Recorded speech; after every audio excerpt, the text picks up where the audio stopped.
In the fall of 1963, CBS, General Foods, the creative team at Total Television, and the animated inhabitants of the Megapolis Zoo teamed together to take on the vast wasteland of network TV.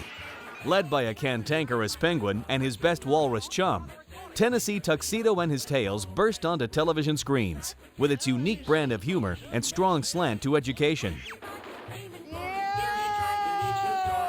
Working along with Chumley, Yakety Yak, Baldy Eagle, and his many zoological pals, Tennessee Tuxedo does his best to run the zoo and his many entrepreneurial endeavors with the help of the man with all the answers, the scholarly Phineas J. Whoopi and his 3D blackboard. Of course, that's when Tennessee and Chumley aren't trying to escape Megapolis. Faster, Chumley. He's gaining on us. And befuddle zookeepers Stanley Livingston and Flunky. So come along on the adventure, because Tennessee Tuxedo will not fail. I told you, Tennessee Tuxedo will not fail. That's pretty smart, Tennessee. Tennessee Tuxedo and his Tales was actually Total Television's second series. Originally, they had a series called King Leonardo and his Short Subjects, which featured the hunter and Hooter's turtle. King Leonardo was a character loosely based on the character actor Eugene Pellett, and he's voiced by Jackson Beck. I think I should put on a show for our people. Odie Coloni was voiced by Alan Swift, and he was basically a caricature of the old character actor Ronald Colman. When Tennessee Tuxedo and his Tales came along, they added new segments of King and Odie, or King Leonardo, to the mix, and also new segments of the Hunter, and repeat segments of Tudor Turtle. Drissel, drassel, drussel, drum. Time for this one to come home. Tennessee Tuxedo and his Tales was created because General Mills and dancer Fitzgerald Sample, who was working with Jay Ward and Rocky and Bullwinkle, wanted a show that was a little less sophisticated. This is ridiculous. Rocky and Bullwinkle had Cold War and Russian spies and things like that. So they wanted something that was a little more in tune to kids, a little more educational. The Indians taught the Pilgrims to plant corn, pumpkins, and beans. They showed them how to put small fish in the ground when they planted the seeds. General Mills was looking for either a character or a series that would educate while it entertained. And this was due to Newton Mema, who was the chairman of the FCC, who had called television a vast wasteland. Where would that be? In Australia, my boy. The reason why Tennessee Tuxedo has an educational slant is because of the famous speech that Newton R. Minnow said that television was a vast wasteland. And up until that point, a lot of TV was just live television with aging vaudeville performers. And so they decided for children that they should put an educational slant. We decided that we would adopt the old formula, which was get your characters up a tree, throw rocks at them, and then find a way to get them down. And it was this formula which had made Popeye such a sensation for so many years, because they got Popeye up a tree, and he was rather weak at the time, and threw him a can of spinach. He ate it, he got muscles, and then he could knock everybody out who'd been throwing rocks at him. And in our case, the education would be the can of spinach. We would put in a can a piece of education which our characters desperately needed in order to get out of the mess they were in. And the man who made that can would be Mr. Whoopi. He would have a three-dimensional blackboard, and he would explain whatever needed to be explained in a 2-minute spinach can. And our heroes would then get down from the tree, do exactly what they needed to do to win, and win the day. Let's get him, Chumley. This was many years before things like Sesame Street and any other show like that. So the idea was that Tennessee and Chumley would go see Mr. Whoopi, the man with all the answers. He would look something up on his three-dimensional blackboard and teach Tennessee and Chumley and the kids watching at home about how to make a telephone, or how a suit of armor works, or how to deep sea dive. Proudest moment was when I got a letter from a Berkeley professor saying that, physics professor saying that he saw our episode on the simple machines and used it in his class, his college class, to explain the simple machines. I was never so proud as that. Well, you see, a windmill is a big wheel with blades attached to it, like this. Mr. Whoopi was really sort of a takeoff on the old actor Frank Morgan. And I forgot about it until just a couple of days ago. I was watching TCM, and they were running Naughty Marietta with Jeanette MacDonald and Nelson Eddy. And one of the characters in the movie was Frank Morgan.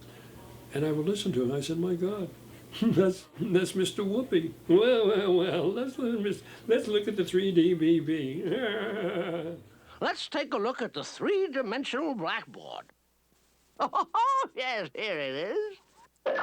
I did Frank Morgan. I did this impersonation, which I had been doing in my nightclub act.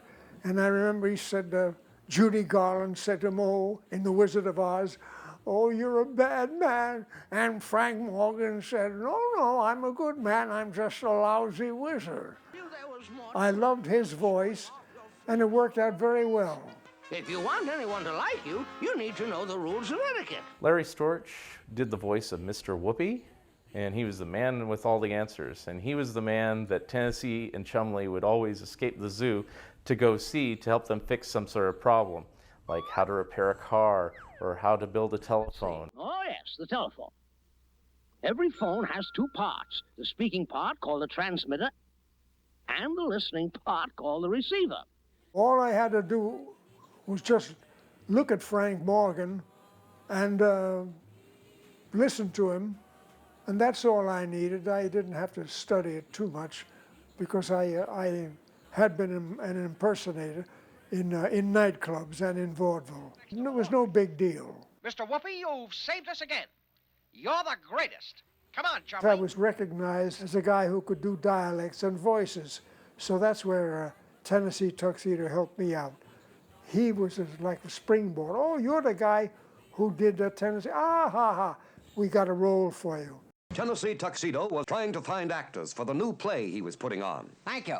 Next. Larry Storch also did a voice of the platypus, but that character only appeared in one episode. A platypus, my toothy friend, and I'd like to have a little privacy. Larry Storch is a stand-up comedian. He was a friend and childhood buddy of Don Adams, and they had very parallel careers, where Don Adams went on to Get Smart, Larry Storch went on to F Troop.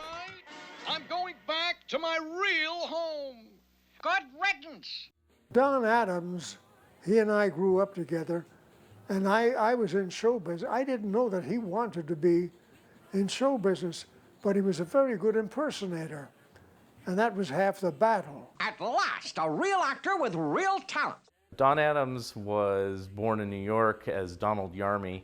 He did a lot of stand-up comedy that caught the attention of the producers of Total Television, and they cast him as the voice of Tennessee Tuxedo.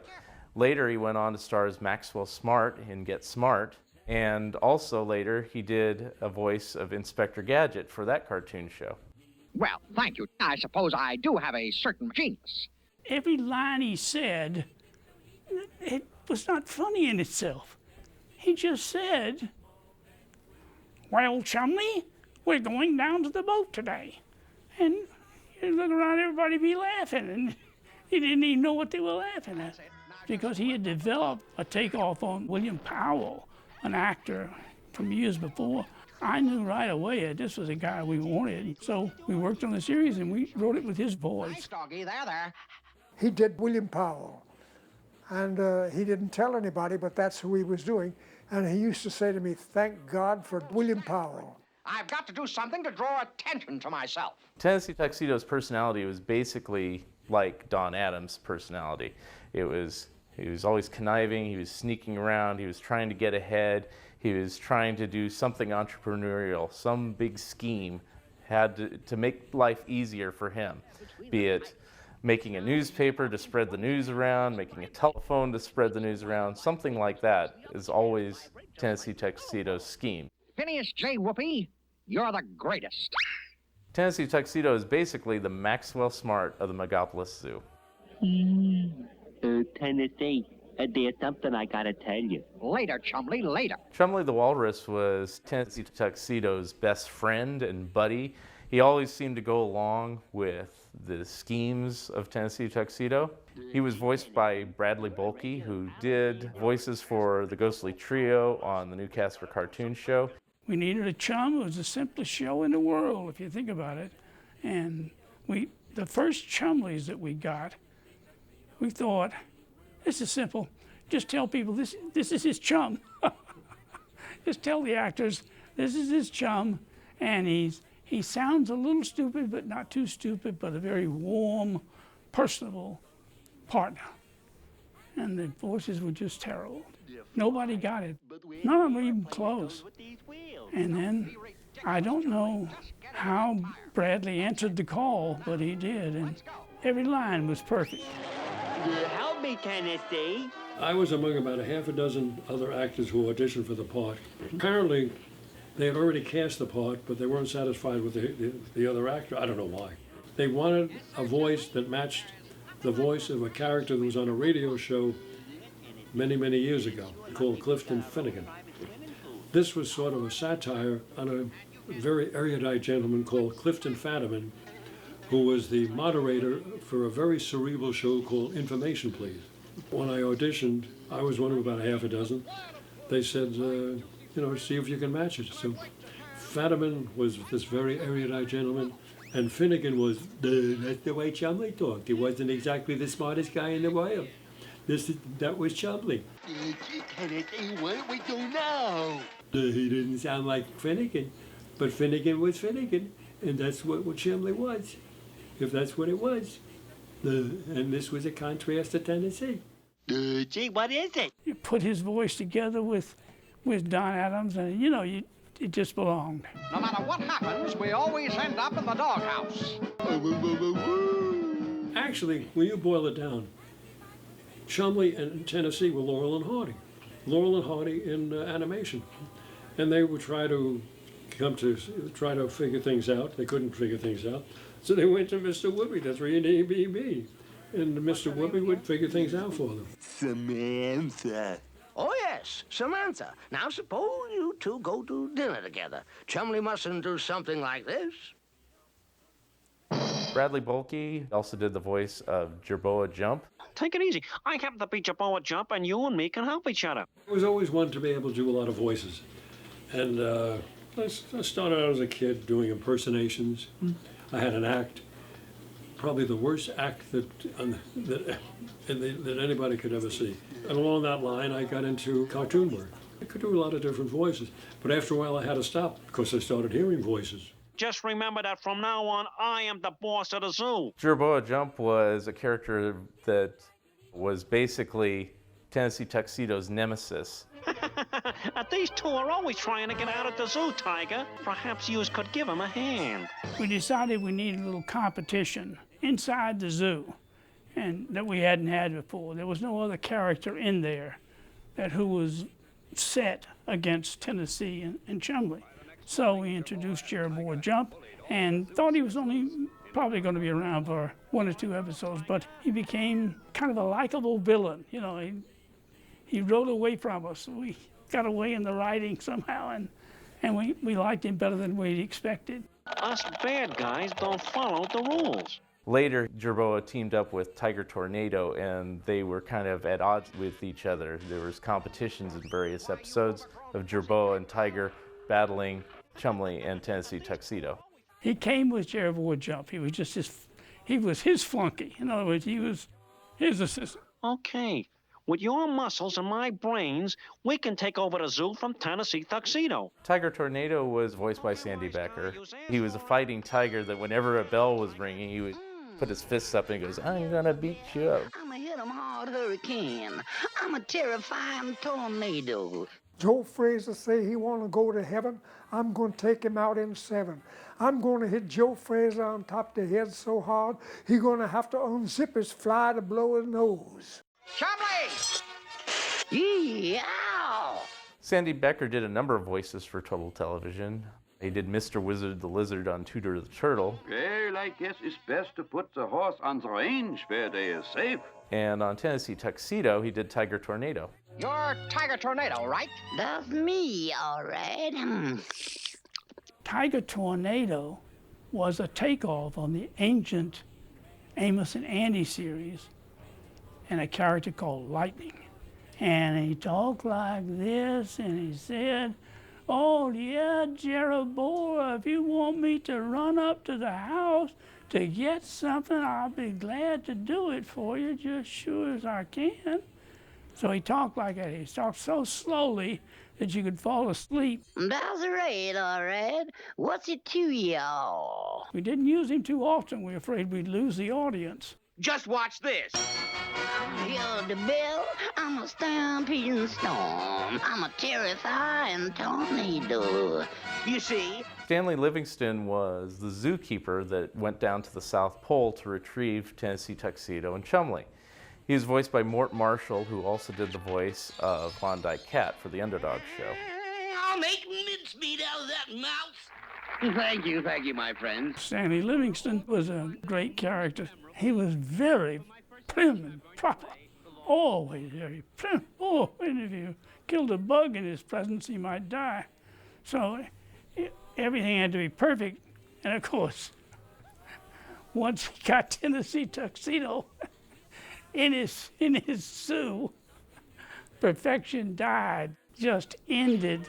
Tennessee Tuxedo, come back here.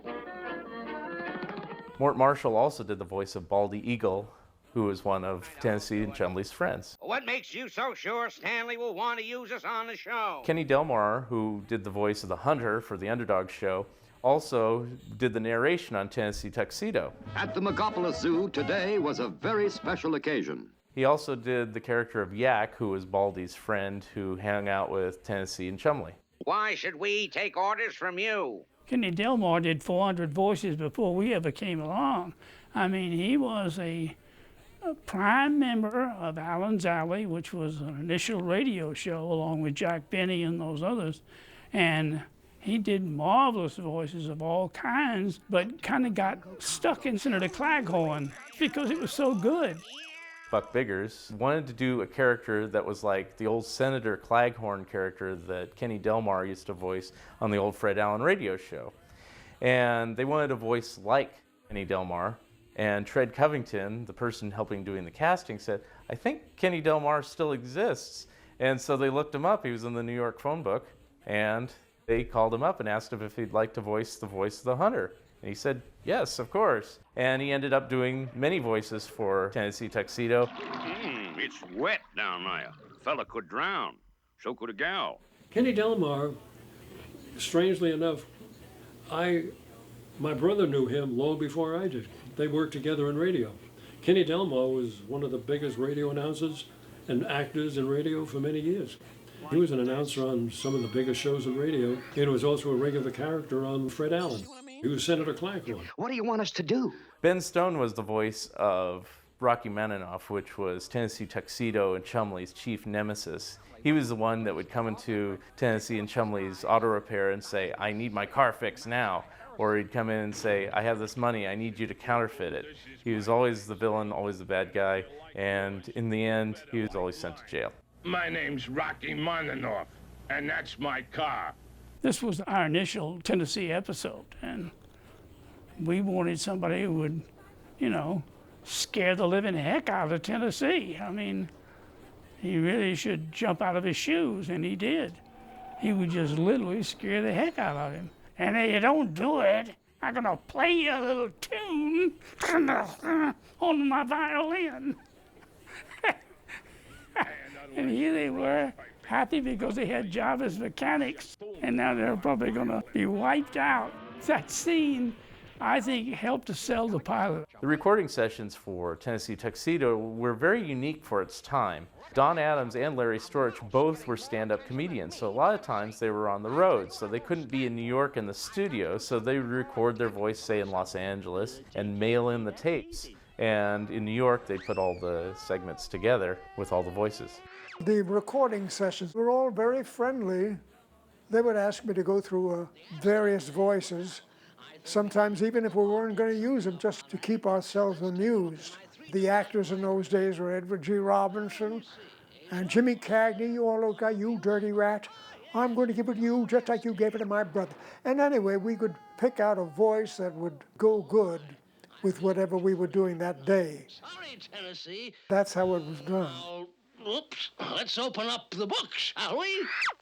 The interesting thing about Tennessee, sometimes some of the members of the cast were out of town.